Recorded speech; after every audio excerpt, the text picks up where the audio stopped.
This gives us a glimpse into the sanctity and the preciousness in which the Torah perceives and treats this mitzvah.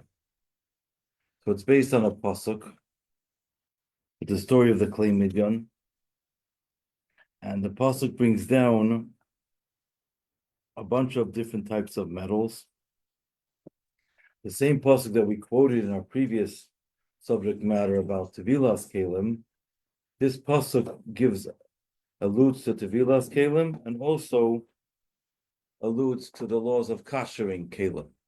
Now, when it comes to Kashering Kalim, again, by way of introduction, we have what's known as the like-to-like principle, which means to say the same way in which something gets absorbed, that's how we can purge the taste from that vessel outwards, or in some cases, burn it. There's a very interesting concept in Hasidus that says that a person who invested their energy in the wrong places, God forbid, a sinful act. So they had a lot of energy that was fiery and going in the wrong places. How do we redeem that energy? By having fiery energy in the right places, in Torah, in a mitzvah. And that's a like-to-like principle that purges it. Let's see this inside. By Yomer Elazar HaKoyin, Elazar the Koyin said to the Anshe Hatzava, people of the assembly, coming from war, this is the statute of the Torah, Shatziv Hashem es Moshe. First of all, the laws of kashrus are achaik. We really don't understand the full depths of the mitzvah. There are some parts of it which we have a glimpse into. And now we're going to list a bunch of different types of metals, 6 types of metals. There's azov, the gold, there's a kesef, the silver, so the copper, a barzel, the iron, a bedil, the tin, seiforis, and the lead. Kol dovra sheyavai be'esh, anything that comes in direct contact with fire, ta'aviru be'esh, you burn it out with fire. That's the like-to-like principle, right? It comes in contact with fire, we burn it out with fire. B'torah, and it becomes purified. This is already an allusion to the, tefillah b'mikvah, which we had in the previous subject. Ach b'meini de yischato. It's referring to the sprinkling of the waters from the paraduma. And then it ends off, anything that does not come in contact with fire, meaning is absorbed through water, gets purged with water. So again, the like-to-like principle. So if it gets absorbed through a lesser degree of intensity, it's only through boiling water. It's not actual fire. So it can be purged with boiling water. But if it gets absorbed through actual fire, it needs fire. Right? Fire with fire, so to speak, right? So spiritually, fire came in, we have to use fire to get it out. Under most circumstances. There's actually one exception, which we'll learn later. An earthenware vessel that was cooked there with non-kosher yishav has to be broken. If it was a metal vessel, it could be cleaned, it could be kasher. So we have here that a fundamental principle that an earthenware vessel cannot be kasher because the taste will not come out. So there are some materials which cannot be kashered and have to be replaced.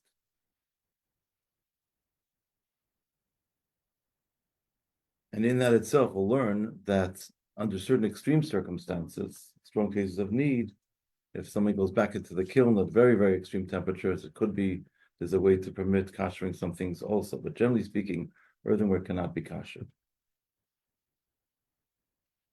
Now, halacha aleph. We explained in the 7th chapter, which is the previous chapter. The Torah says, do not use a vessel that was used for forbidden food without kashering it. Hatam, the reason is when forbidden substance was cooked in a vessel,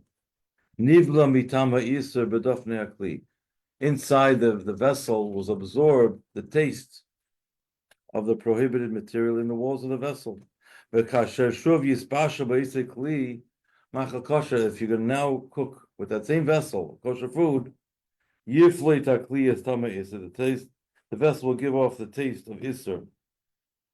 The Teicha Machal Kosher, into the kosher food. Nimtza Sha'oichel Eisei Machal. Kosher, if someone's going to eat that kosher food, Yechel Imei Gam is Tama Isser. They're also going to have the forbidden taste absorbed inside there. The Torah says one's not allowed to eat a kosher food that has a forbidden taste in it. So again, if you have a vessel that has a forbidden taste, and that's going to be used to cook kosher food, it's going to inject forbidden taste into the kosher food and create a problem. Can make it not kosher if the vessel was used within the last 24 hours. If it wasn't, then b'di'evid, maybe you wouldn't make it not kosher, but one's still not supposed to do that. Halacha beis, the like-to-like principle. Anything that comes in contact with fire gets purged with fire.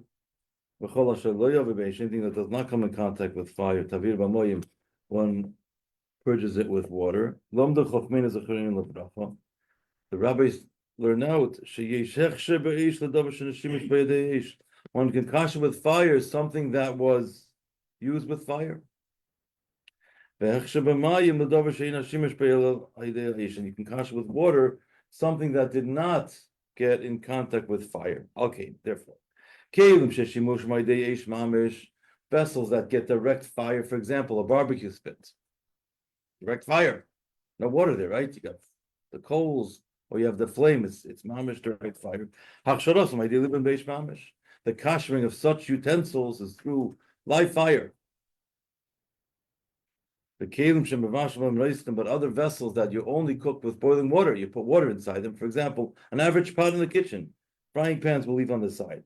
But an average pot, you have water, it boils, so you have the fire boils the water. The water is the medium that actually causes the absorption. That would get kasha through hagolah, through boiling water. So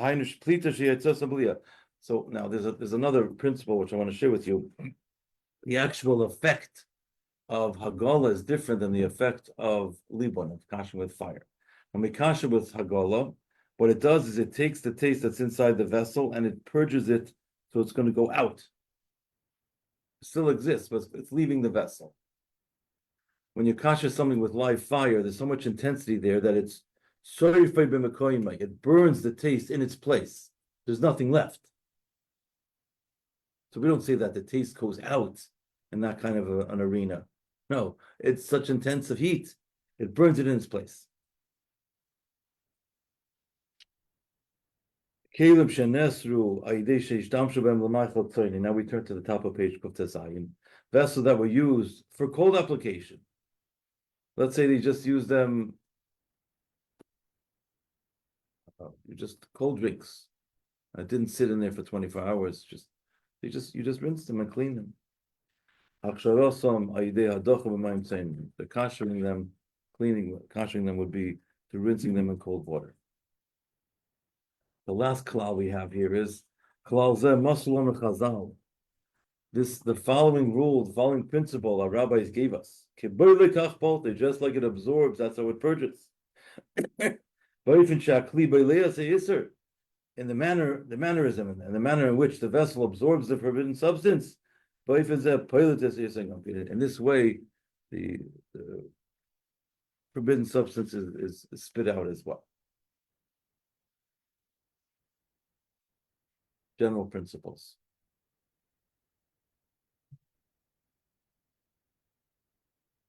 There's another principle, by the way. Inject a little chassidisha vart. Another principle that says, "Aidi de Torah bifleit lebola." While the vessel is busy spitting out, the taste is not going to absorb. It's like when you're busy doing a certain activity, you're not going to absorb the other way because it's busy. So someone said to the Rebbe, "How is it that you're sending your chassidim in the far-flung places where there's no Yiddishkeit, and but you're concerned that they'll be influenced by their environment in a negative sense?" And the Rebbe said, "I did the Torah liflit leibola." While they're busy spitting out, they're busy spreading light, they cannot be absorbing from the surroundings. So chassid's avodah is to spread light. Alam tenichkin. Halacha Daled.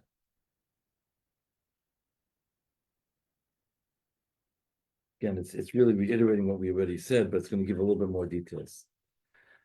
There's three classical forms of kashering principles. Hechsher lieben kashering through fire, hechsher agol kashering through boiling water, hechsher hadach and kashering through rinsing. They differ fundamentally and also in their effect, as we're going to explain. Hechsher lieben kashering through fire, but the fire burns the taste of Isser b'mekayme in its place, b'dafneachli in the vessels, in the walls of the vessel. Shein halibun moitzi es Isser b'mekayme. The libun does not take the Isser outside and say, "Oh, I'm going to take it out now and I'm going to move it somewhere else." No, no, no. It burns it in its place. El Sefer Sham, it burns it right there. Which is also why, when it comes to kashering with live fire, one can kasher a vessel that was used within the last 24 hours.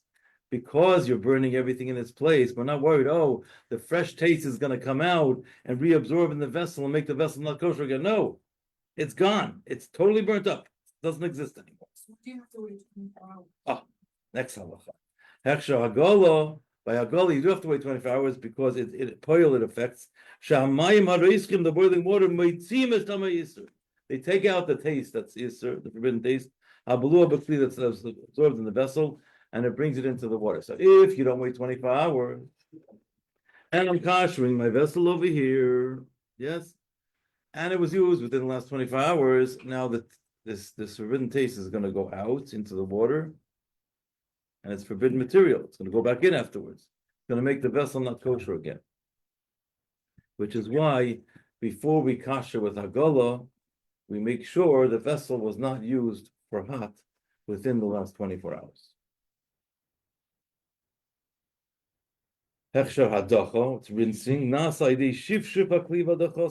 It's done through rinsing the vessel and scrubbing and rinsing the vessel. Shah shif menakres akli. Scrubbing cleans out the vessel. We call lichlot v'shumun from any residue material hadava that's stuck there. So the vessel was not used for hot application. So if there was no heat, then you don't have Isser that was absorbed in the walls of the vessel. Rather, it was stuck there, just on the outside, it's dirty. Therefore, one scrubs it to clean any material that's on the walls of the vessel. Then one rinses it with water. Now, if you leave whole liquids in a vessel for 24 hours, that also can cause an absorption. That's called kavash. Which also would require kashering thereafter. But that's the only time you would have a situation where you'll have an absorption with cold.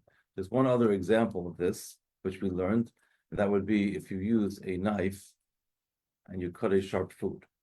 That's called duchka de sakina, even though it's a cold application, taking a cold knife, but the knife was used for hot, let's say, to cut piece of meat, so it's a meat knife, it has meat taste absorbed in it.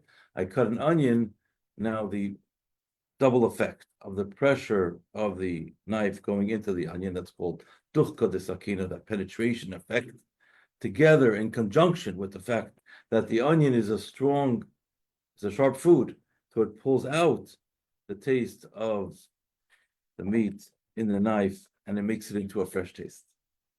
So you do have two situations in halacha where a cold application can create an absorption that would require kashering. But generally speaking, outside of those two examples, cold does not absorb. You just have to rinse it and you're good to go.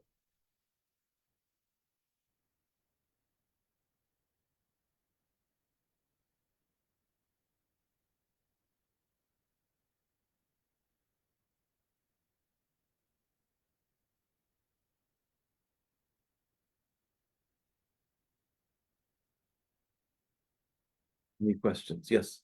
In the example you gave of something cold being left in a vessel for over 24 hours, how would you kasher that? So we're going to learn.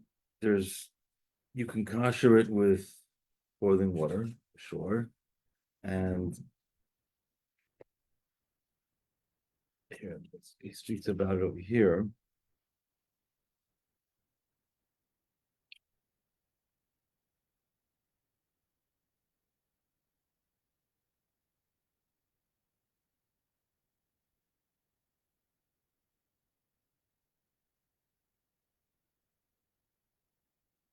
Let me find where it's written here. 1 second, give me a moment, please.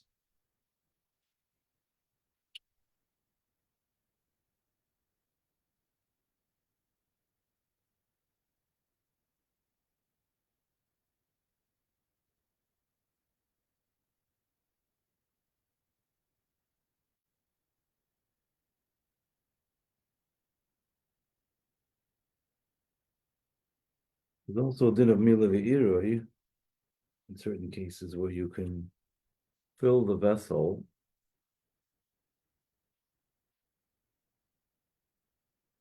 let it sit for 24 hours 3 times, total of 72 hours. But there's certain times when that's allowed, certain times not. I don't know, I thought it's written somewhere in here. Let's go on. I think it's somewhere in the next few pages. No, you'll get to me the next week. I'll give you a complete answer. Okay, Mitzvah Shem. Kli would be an earthenware vessel. Even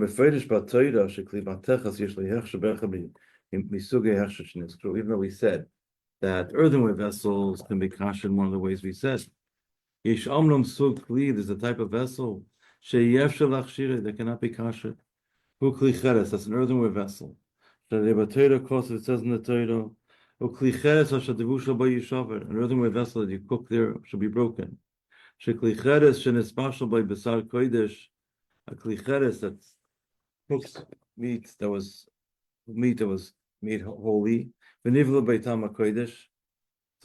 and it had the taste of kodesh, and then Mekivan Shabbos Manachil's Kodshim, the time of eating the Kodshim was past, and it needs to be broken. It cannot be eaten. You cannot use that vessel. But Shem Hoysa Shos Lachshek Licharis, if there was the possibility, the kasher an earthenware vessel, like Hoysa Torah Mechayav Shivira, the Torah would not have obliged us and obligated us to go and destroy it. Tika Chomer Chazal, the rabbis teach us, HaTorah Yid al Klicheres, the Torah is giving us testimony on Klicheres. It doesn't leave its walls, meaning it cannot be kashered. What about materials made from other materials, like wooden vessels or vessels that are made from stone? They're not clearly enumerated in the Torah. How do we approach those?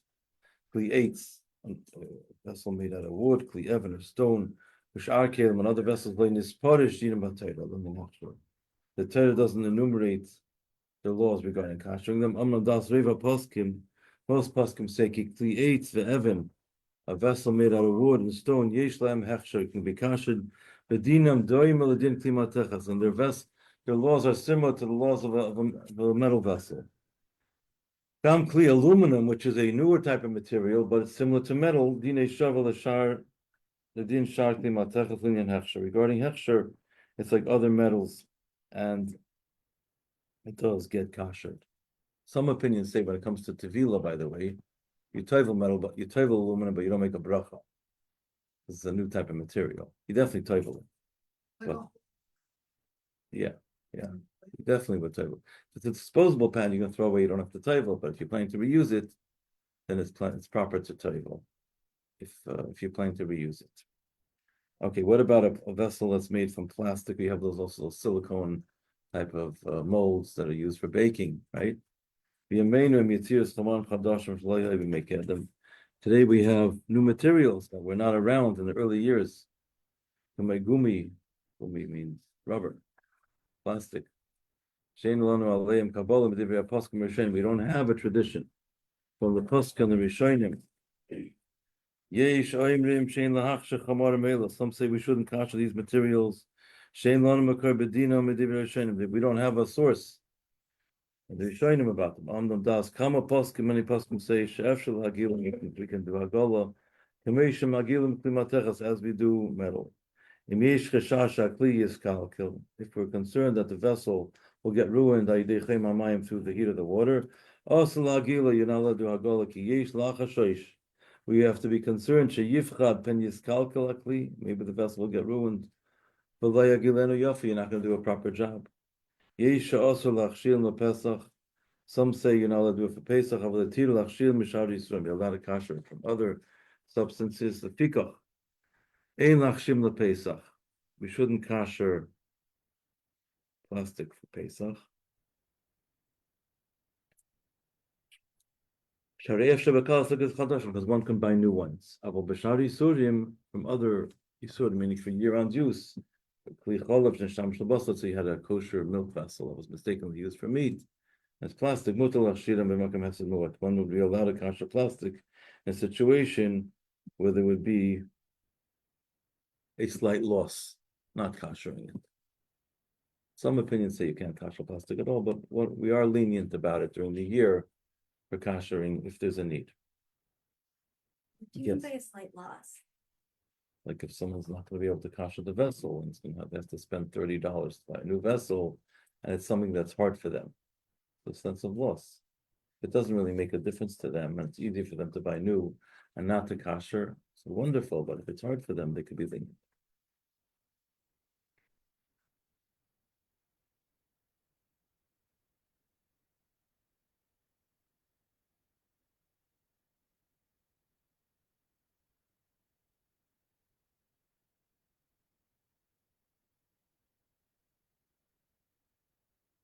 Okay. Halacha ches. Gam din kli zekuchis. What about a glass vessel? When it's barbater, it doesn't say in the Torah. Yesh soivim that those say it says chuchis ein etzricha agol. Those not need agol. The dialogue ba'adocha just can be rinsed. Ki chaloka because it's smooth. The kosher and it's hard. Veina beilas doesn't absorb. By the way, the Sfardim, we know that some Sfardim hold that glass does not absorb. There are three opinions regarding glass. One opinion says it does not absorb. That's some Sfardim, not all Sfardim, but some Sfardim hold that way. Another opinion holds that it does absorb. And a third opinion holds that you can't even kasher glass. So you have all the extremities from each side. Some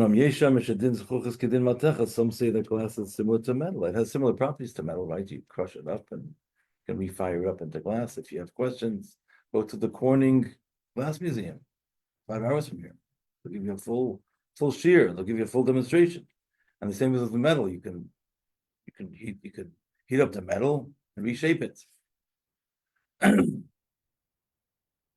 Therefore, hachsharos of hagola, be kashing with hagola. Yesh aimim, those that say, shadin zechuches kecheres, zechuches glass is like a rhythm where hivan shadzuches neitzeres mechoel, since glass comes from choil, from sand, k'mecheres. The shita zu achrein, according to this latter shita, in hechshel lekli zechuches, one cannot kasher a glass vessel, k'meshe in hechshel lekli cheres, just like you cannot kasher an earthenware vessel. Minhag b'nei Ashkenaz, the Ashkenazic minhag is lahachmer k'shita ha'achroina, to be stringent like the latter shita. Linyan shein lahachshek le'zechuches Pesach, regarding we don't kasher a glass vessel for Pesach. Aval inyan shari surim, regarding shari surim, yesh mekil machshir, there are those that are makel to kasher it. Omnam reiv b'nei Sepharad, most Sephardim hold noegim shein le'zechuches strichim hechsher afle Pesach. They say that a glass vessel does not need to be kasher, even for Pesach. So there are different customs regarding this. I just want to share something about this. I was told by one of my former students, who was a Sephardic woman from France, I think she was. She told me the Rabbanim in France, the Sephardic Rabbanim, even though they hold that glass does not absorb, they would advise their community not to do this if you have children in the home under the age of bar bas mitzvah. Why? Because children under that age won't necessarily know the difference between glass and metal, and they'll see you have only one set of glass dishes that are used for meat and for dairy interchangeably, and they won't understand why you need to have two sets of silverware, one for meat and one for dairy. So it's going to create a confusion in their mind of how to segregate meat and dairy. Therefore, he says they shouldn't do it. But someone who's already a bar das, already bar bas mitzvah, you can explain to them. Glass doesn't absorb. Not so we can have one set of dishes. Yeah.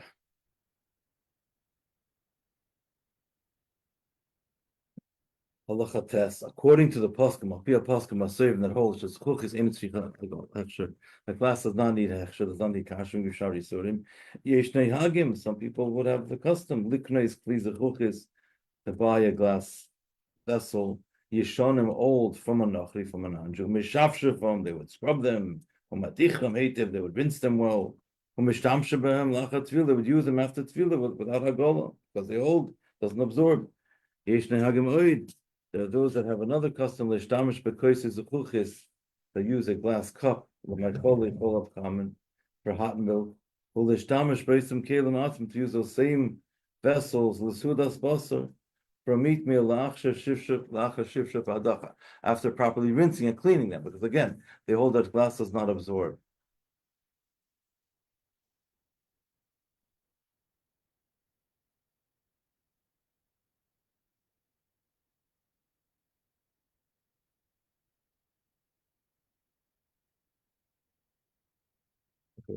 The next, by the way, the next halacha is going to answer your question. I knew it's there somewhere. Yes. Put glass into a dishwasher, that technically is not kosher. If you hold glass does not absorb, yes.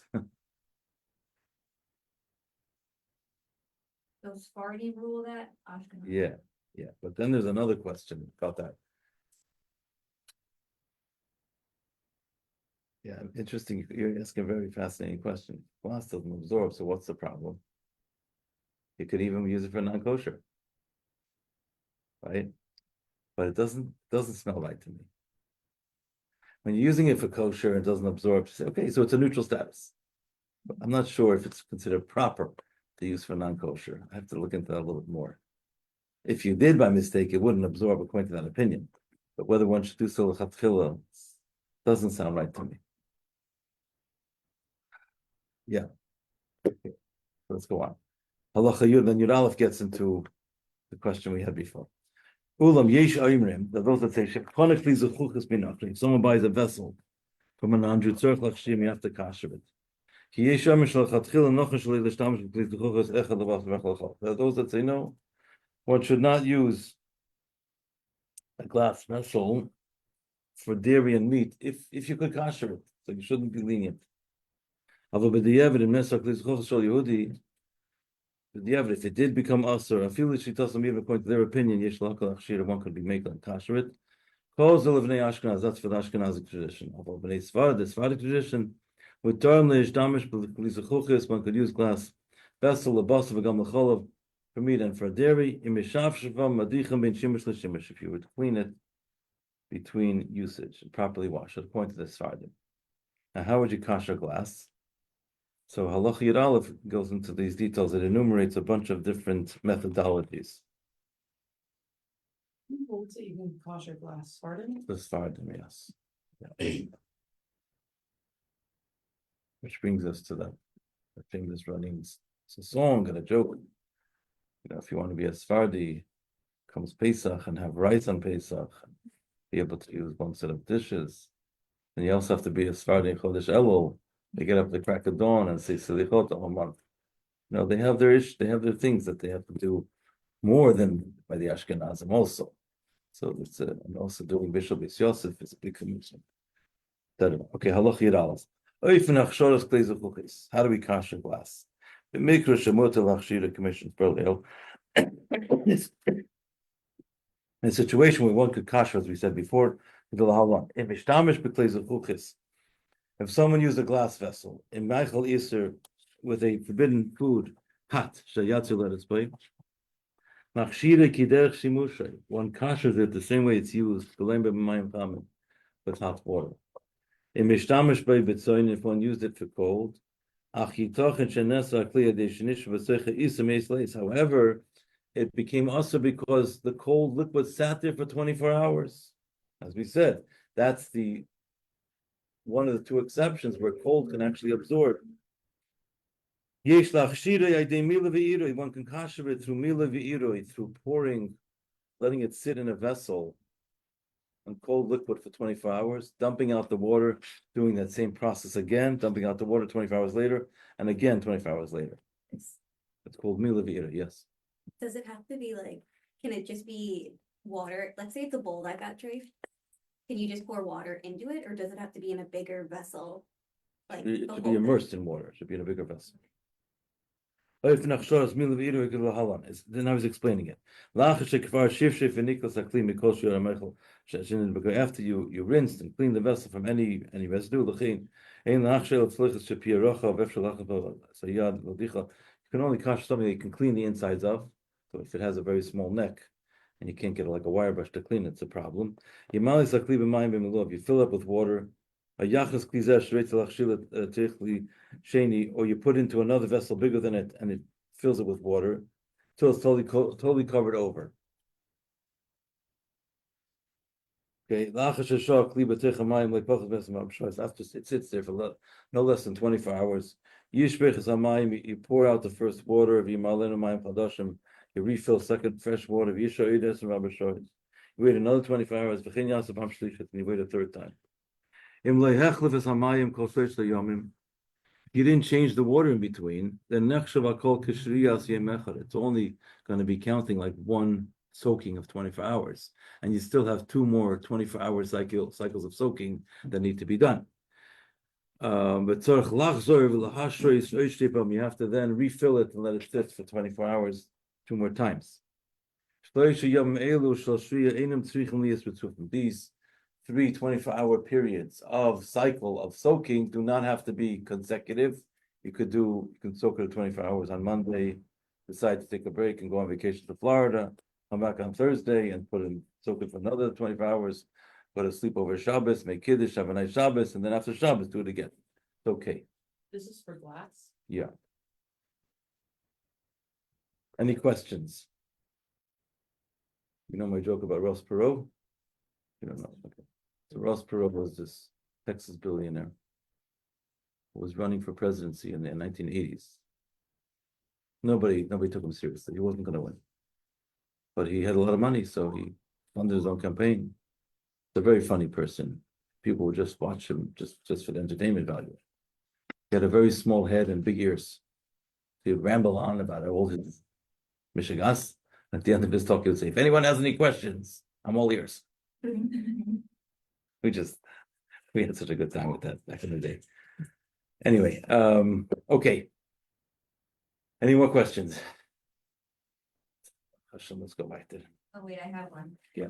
Okay, if you're kosher by fire, does that mean you're like taking a blowtorch to like the pan? It could mean that. It depends what you're koshering from and why you're koshering, but there's 2 levels of fire. So let's say, for example, I'm koshering a barbecue grill or a spit or grate.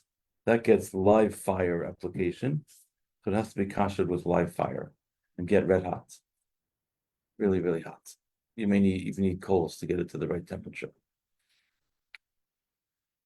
If something is not only absorbed through boiling water, you can kosher it with fire in a lower type of fire, which is called liban kal. You're going to make it hot enough that the other side of the vessel will just be too hot to touch, like 180 degrees on the other side. So koshering with liban kal would be more like 500 degrees Fahrenheit. Koshering with liban chom or goma would be more like 900 degrees Fahrenheit. That's why when it comes to Pesach, when we're koshering ovens, we say you should self-clean the oven, which really brings it up to 900 degrees. If you're going to kosher it from chametz to Pesach, unless you have the luxury of having a dedicated oven, which is wonderful. But if you don't, then that's how you would kosher the oven.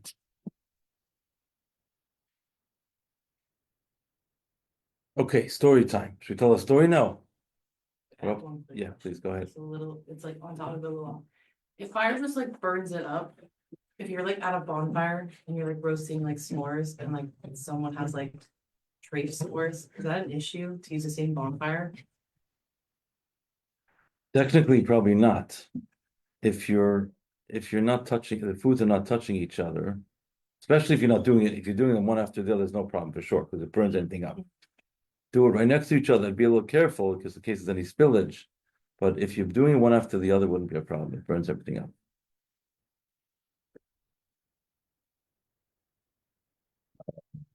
Okay. Tell a little story. What story should I say? I just heard a story actually yesterday. The guy told me a story about a shliach who was building a Chabad. He had a Chabad house and he was building another building, and he owed like $450,000 the mortgage for the old Chabad house, and couldn't afford to pay the mortgage. So the bank was going to repossess the building. It was a week away from it happening. And the shliach had emunah, strong faith that God has a plan. It's going to work out. And out of the blue, some Russian Jewish fellow, wealthy fellow from that neighborhood, just came and paid up the fight, paid up the debt. Just out of the blue, just came. Kamal Hashem. $450,000. It's a nice piece of change. Just came. I mean, he had the money, but still, it's a big thing. Yeah. Yeah. There's another story. I'll tell you a story about a shidduch. It was I saw this, actually, I know the person. My brother built a mikveh, beautiful mikveh in California. And he had dedication for the mikveh about 4.5 years ago. It was Chai Elo. So I flew in for the occasion, just to be there for a day or two. It was a very special occasion. He built a beautiful mikveh. Spent like $1.3 million. It's the only mikveh in that whole valley. It's a gorgeous mikveh. It's a mikveh for women, men, a kalim. It's at a standalone building. It's much beautiful, state of the art. So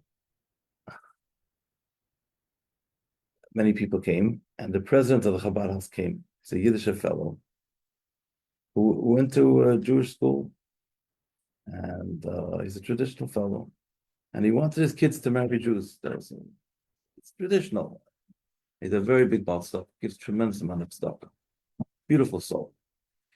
And his wife is very supportive of it. So he tells me the following story. I sat next to him by this dedication. He says to me, all I want is I want my kids to marry Jews. He says, I go to, he davens in a different Chabad because he doesn't live in that area. So I go to shul, and I sat down next to a fellow, and I said, tell me, maybe he has a 28-year-old son at the time. It was maybe a nice Jewish girl who's who's between the age of 25 and 28. I'm looking for a nice Jewish girl for my son.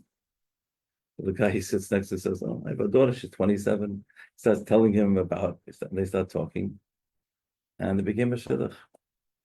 So I said to somebody later, I said, the Rebbe doesn't stay as a Baal Choiv. This Yid is going around supporting the Rebbe's Meistis with Mesiras Nefesh Mamish. The Rebbe was a shadchan. Comes into shul, tells the guy what he needs, and the guy had a daughter that fit the profile, and they got married. The Rebbe made a shidduch. All right. I did not go to the wedding.